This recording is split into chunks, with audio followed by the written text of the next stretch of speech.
प्रकार के हल होते हैं गुरुजी? तो तीन टाइप के हल होते हैं। क्या कौन कौन होते हैं? केवल एक हल, रोशन मर्च बोलो हाय। इसमें बोलेंगे केवल एक हल, अनगिनत हल और कोई हल नहीं। केवल एक हल कब होगा? जब आप पढ़े होंगे या नहीं पढ़े, ध्यान से देखिए। अरे इससे क्वेश्चन आपको पेपर में आता है। हाँ देखिए, दो दे रहा है। क्या बोल रहे हैं दो बाबू? अरुण कुमार वर्मा क्या बोल रहे हैं? दो। समझिए, जब पढ़ेंगे इसमें A1/A2 मतलब क्या, B1/B2 बराबर C1/C2। बताइए, अगर तीनों बराबर है, तीनों का गुणांक, जैसे एक पहला समीकरण में x का गुणांक क्या है? A1 है। बी y का गुणांक क्या है? B1 है। अचर पद कितना है? C1 है। और दूसरा में कितना है? A2 है, B2 है, C2 है। इसके हलों की संख्या जब तीनों के गुणांक का अनुपात,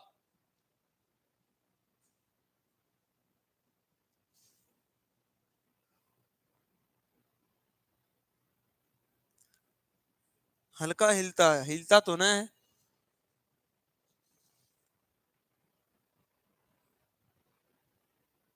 चलिए देखिए यहाँ पे A1/A2 बराबर B1/B2 बराबर C1/C2। कितने हल होंगे? कमेंट करो।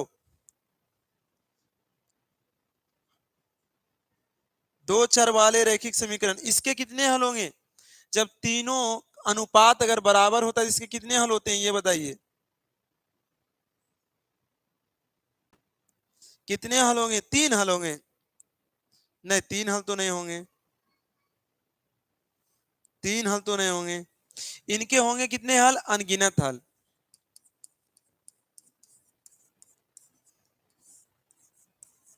कितने हल होंगे? ध्यान में देना, ध्यान रखना। कितने हल होंगे?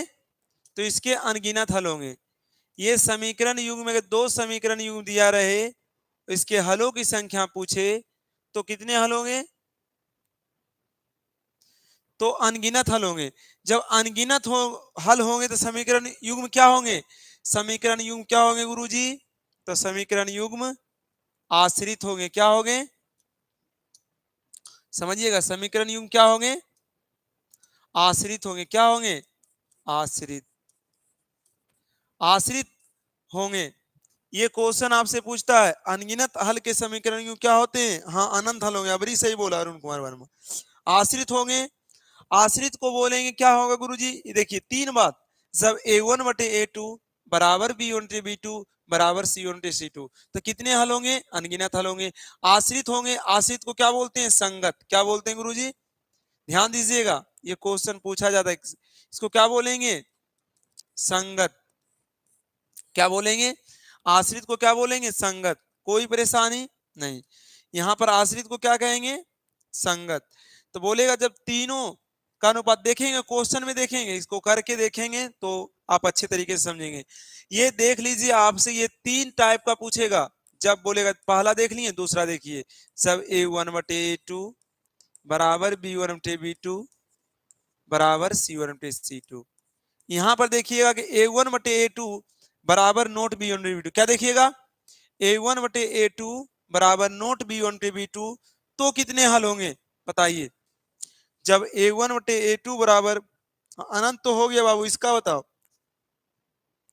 A1/A2 बराबर नोट B1/B2 तो कितने हल होंगे?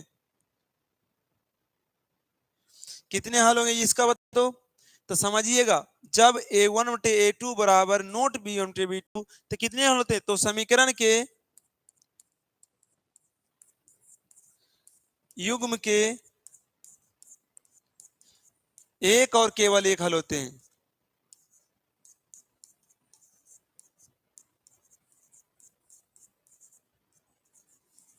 कितने होंगे? समीकरण युग्म के कितने हल होंगे? एक और केवल एक हल होंगे। ध्यान दीजिएगा। अभी क्या देखें? अभी देखें कि जब समीकरण युग्म में यहां पर क्या था?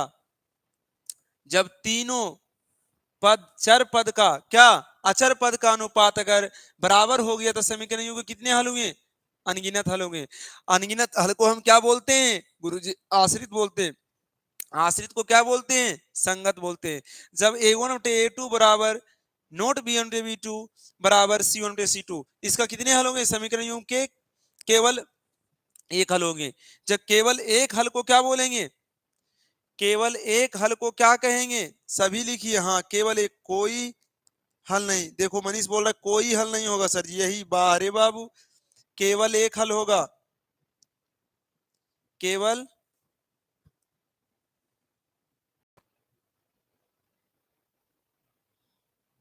और इसको क्या कहते हैं, समीकरण युग्म को कितना क्या कहते हैं, इसको कहते हैं अविरोधी। क्या कहते हैं, ध्यान देना, इसको बोलते हैं, ध्यान देना अच्छे तरीके से, इसको बोलते हैं अविरोधी,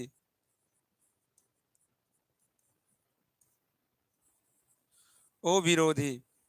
ये क्वेश्चन में पूछा जाता है, थोड़ा सा अगर अच्छे तरीके से पढ़ लीजिएगा तो आपको परेशानी नहीं होगा। समझे कि नहीं बाबू। हाँ रेखाएं, हाँ देखो बोल रहा है, बहुत अच्छा अरुण, रेखाएं तब तो है ना टाइप का। देखो इसमें होगा, हाँ आश्रित जब होगा तो रेखा क्या होगा, देखिएगा, हाँ रेखा होगा, बहुत अच्छा बोला, रेखा इस संपाती होगा। जब होगा क्या, अनगिनत हल होगा तो रेखा क्या होगा, संपाती होगा। जब इस संगत है तो रेखा क्या होगा, रेखा इसका क्या होगा, प्रतिच्छेदी होगा, प्रतिच्छेदी होगा। बहुत अच्छा बाबू, हाँ रेखा क्या होगा, प्रतिच्छेदी होगा। रेखा, हाँ रेखा में जाएंगे तो बहुत अच्छा, संपाती होगा, प्रतिच्छेदी होगा। अब एक और बचा, एक और बचा, लिखिए तो 3 नंबर। जब होगा a1/a2 बराबर b1/b2 बराबर नोट c1/c2, मतलब क्या, जो x का गुणांक था y का गुणांक बराबर रहेगा, लेकिन अचर पद का जो है बराबर नहीं रहेगा। यहां पर देखिएगा एक बात और बताएंगे, एक इसमें, अगर इसमें पहले देख लीजिए, इसको इसको लिखना चाहिए था, हाँ समीकरण और छोटा कर दिया जाए।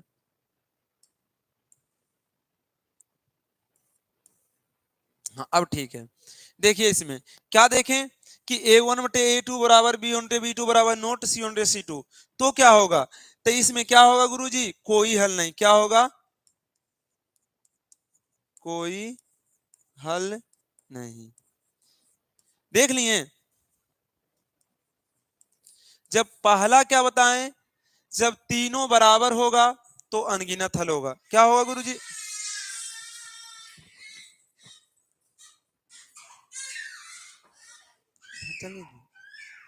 तीनों बराबर होगा तो, तीनों बराबर होगा तो कितना हल होगा, कोई हल नहीं। करिश्मा कुमारी आ चुकी है, चलो ठीक है आ जा। इसमें देखिए तो ध्यान से देखिएगा, पहला क्या था, अनगिनत हल कब होगा, जब a1/a2 बराबर b1/b2 बराबर c1, तीनों अगर बराबर है, तीनों का गुना, देखिए अचर पद है, x का गुना y का गुना, समीकरण युग्म किस में गुरुजी, समीकरण युग्म में। अगर तीनों बराबर है तो कितने हल होंगे, तो कितने हल होंगे बताइए, तीनों तो आश्रित होंगे और अनगिनत हल होंगे। जब a1/a2 बराबर नोट b1/b2 बराबर c1/c2, तो समीकरण युग्म के कितने हल होंगे, तो केवल एक हल होंगे। जब देखिए इसमें क्या बताया, जब a1/a2 बराबर b1/b2 बराबर नोट c1/c2, तो क्या होगा गुरुजी, कोई हल नहीं होगा। और इसका क्या होगा, जो कोई हल नहीं होगा तो क्या क्या करेगा, विरोध करेगा, इसका जो होगा विरोधी होगा समीकरण। और रेखा क्या होगा, रेखा समांतर होगा, रेखा क्या होगा, समांतर होगा। समझ गए, कोई परेशानी इसमें, राधे राधे बाबू, राधे राधे। अरुण, हाँ अनंत हल देखो, इसमें बोला पहला, अरे कंडीशन, एक कंडीशन और देखिए, जब a1/a2 बराबर नोट b1/b2 बराबर नोट c1/c2, इसका क्या बता सकते हैं आप, क्या होगा बताइए, तो नीचे का आप लिखें एक कंडीशन, इसका बताइए कितना होगा, इसका आप सभी को कहने, हाँ समांतर होगा। इसका बताओ आप सभी, नीचे का आंसर इसका क्या होगा, a1/a2 बराबर नोट b1/b2 बराबर नोट c1/c2। ये जो है इनके कितने हल होंगे ये बता दो, हलों की संख्या कमेंट करिए, हलों की संख्या कमेंट करिए सभी बच्चे। हाँ जब a1/a2 बराबर b1/b2 बराबर नोट c1/c2, तो हलों की संख्या कितना होगा बताओ।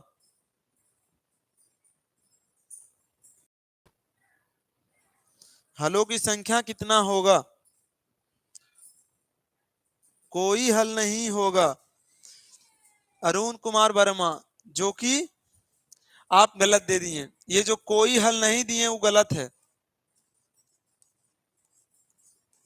समझे? जब आपको यहां पर दिया रहे कि A1/A2 कंडीशन कितना दूसरा अप्लाई होगा, ना कि तीसरा अप्लाई होगा। तीसरा अगर ये बराबर नहीं है तो कोई दिक्कत नहीं, लेकिन अगर जब पहला में नहीं बराबर है तो इसका क्या केवल एक हल होगा।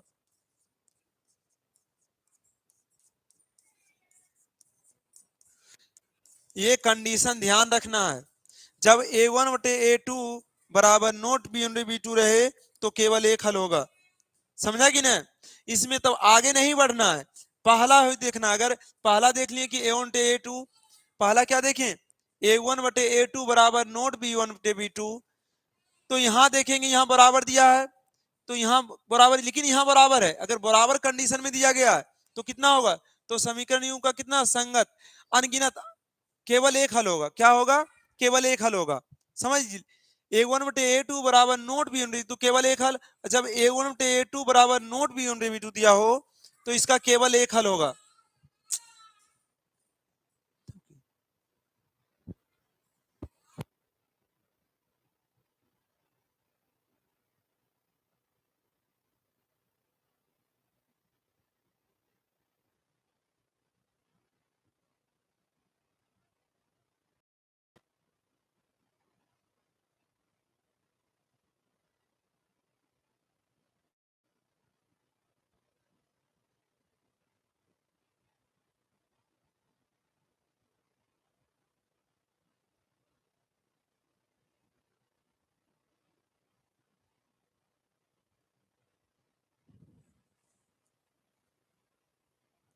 हाँ चलिए आइए, तो अब यहां पर देखो, यहां पर क्या देखें, जब अनगिनत हल हुआ तो रेखा संपाती क्या हुआ, संपाती।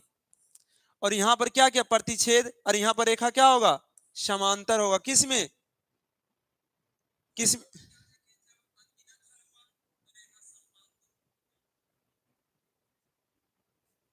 ठीक है, रेखा के हल क्या होंगे, विरोधी होंगे तो रेखा समांतर होंगे। यहां में समझने में कोई परेशानी नहीं गुरुजी। चलिए अब यहां से निकलते हैं आगे। आगे आपको क्वेश्चन देते हैं, समझिएगा। अगर आपको देखते हैं पहला समीकरण युग्म दे रहे हैं, इनके कितने हल होंगे बताइएगा। क्वेश्चन पहला है, बताइएगा युग्म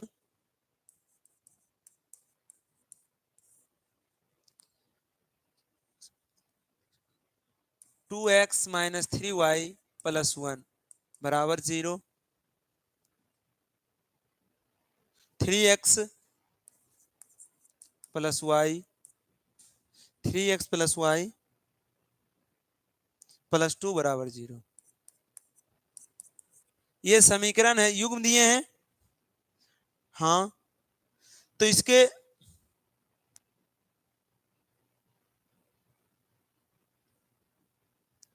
हलों की संख्या,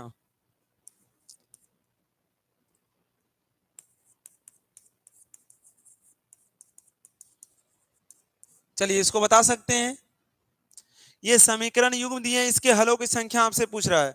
तो समीकरण युग्म में हलों की संख्या आपसे पूछे तो क्या कहें आपको गुरुजी?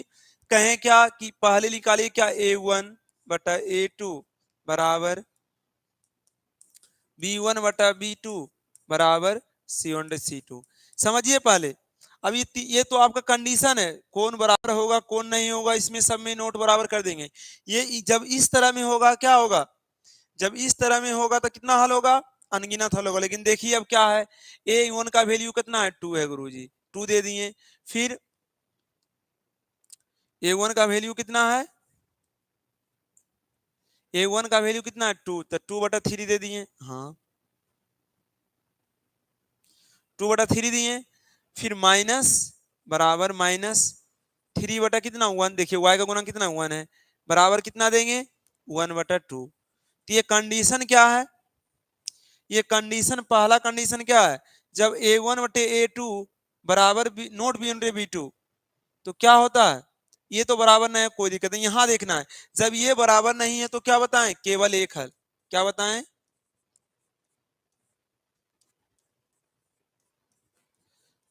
क्या बताएं कि a1 बटे a2 बराबर नोट b1 बटे b2, तो समीकरण यूं के कितने हल होंगे? केवल एक हल होंगे। कितने हल होंगे? जब a1 बटे a2 बराबर b1 बटे b2, a1 बटे a2 बराबर नोट b1 बटे b2, तो कितने हल होंगे? तो केवल एक हल होंगे। जब केवल एक हल होंगे समीकरण यूं का, तो इसका रेखा क्या होगा? प्रतिच्छेद करेगा। समीकरण यूं क्या होगा? वो विरोधी होगा। क्या होगा? रेखा क्या करेगा इसका? ये क्या है? वो विरोधी करेगा, वो विरोधी। और रेखा क्या करेगा? प्रतिच्छेद। रेखा क्या करेगा? प्रतिच्छेद। देखें, अगर समीकरण यूं दिया गया है 2x माइनस 3y प्लस 1 बराबर 0, 3x प्लस 2y प्लस 2 बराबर 0, तो हलों की संख्या कितना हुआ? हलों की संख्या केवल एक। काहे हुआ गुरुजी? क्योंकि a1 बटे a2, a1 बटे a2 बराबर नोट b1 बटे b2 हुआ। क्योंकि अगर x का गुणांक और y का गुणांक का अनुपात अगर बराबर नहीं है, तो समीकरण यूं का कितने हल होंगे? समीकरण यूं का केवल एक हल होंगे। जिस समीकरण का केवल एक हल होता है वह क्या होता है?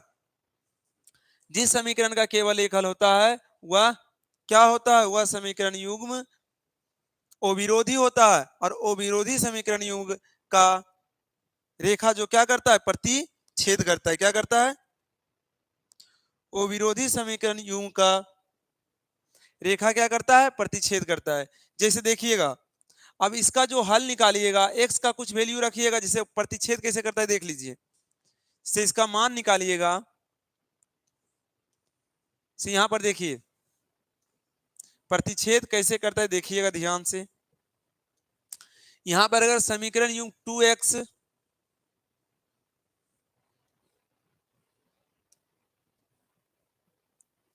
और देखिएगा कितना है? 2x माइनस 3y प्लस 1 बराबर 0 अगर देते हैं, अगर x का कुछ वैल्यू रखिएगा तो y का कुछ मान आएगा, और y का कुछ वैल्यू रखिएगा तो x का कुछ मान आएगा। इसमें जब समीकरण पारेंगे, क्या ये समीकरण यूं पारेंगे, तो क्या क्या करेगा? कहीं पर ये क्या करेगा? काटेगा। एक इसका मान निकलेगा, क्या करेगा? प्रतिच्छेद करेगा। तो इसका कितना हल होगा? इसका कितना हल होगा?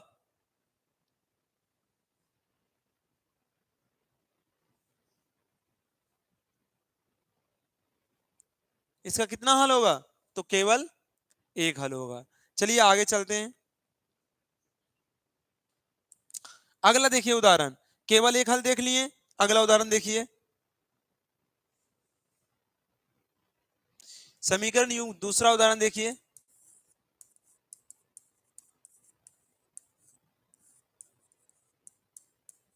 समीकरण युग्म समीकरण युग्म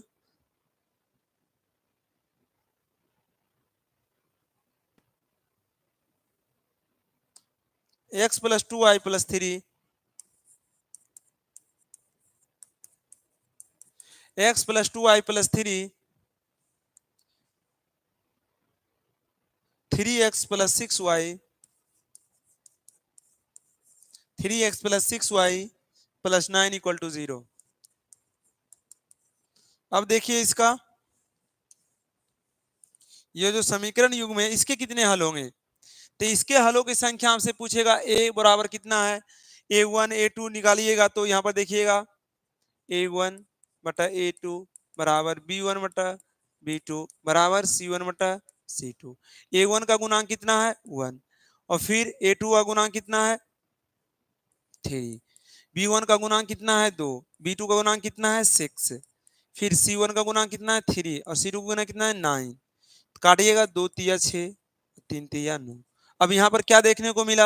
1 बटा 3 बराबर 1 बटा 3 बराबर 1 बटा 3। इसमें कौन सा लागू होगा नियम? ये देखेंगे तो नियम लागू होगा a1 बटा a2 बराबर b1 बटा b2 बराबर c1 बटा c2। मतलब ये तीनों x का गुणांक, y का गुणांक, अचर पद का क्या है? तीनों का जो अनुपात क्या है गुरुजी? तीनों का अनुपात क्या है? बराबर है। तो यह जो समीकरण हुआ, जब तीनों का अनुपात बराबर है तो यह समीकरण क्या होगा? यह समीकरण यूं कैसा होगा? इस समपाती होगा। कैसा होगा? और इस समीकरण यू कैसा होगा, समपाती होगा। जब समीकरण यू समपाती हो, हलों की संख्या कितना होगा, हलों की संख्या कितना होगा, अनगिनत हल होगा।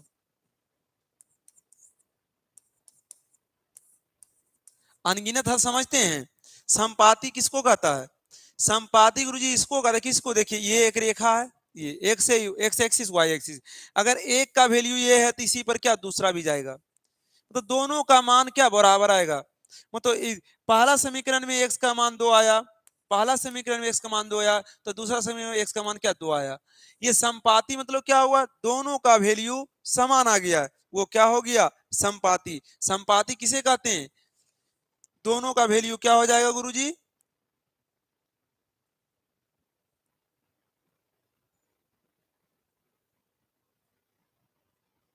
ठीक है।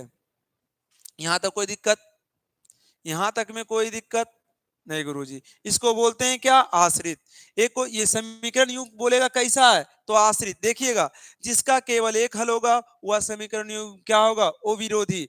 जिसका अनगिनत हल होगा वो होगा आश्रित, जिसका कोई हल नहीं होगा वो क्या होगा, विरोधी। चलिए अगला देखिए क्वेश्चन, ये तो दो हो गया, तीसरा देखिए। तीसरा दे रहे हैं, नेट भी स्लो चल रहा है का, संटू, हाय सर जी, किधर भाग जाता है रे, नेटवर्क स्लो चल रहा है का। अगला देखो, अगला क्वेश्चन दे रहे, ध्यान देना। 2x, इसका 2x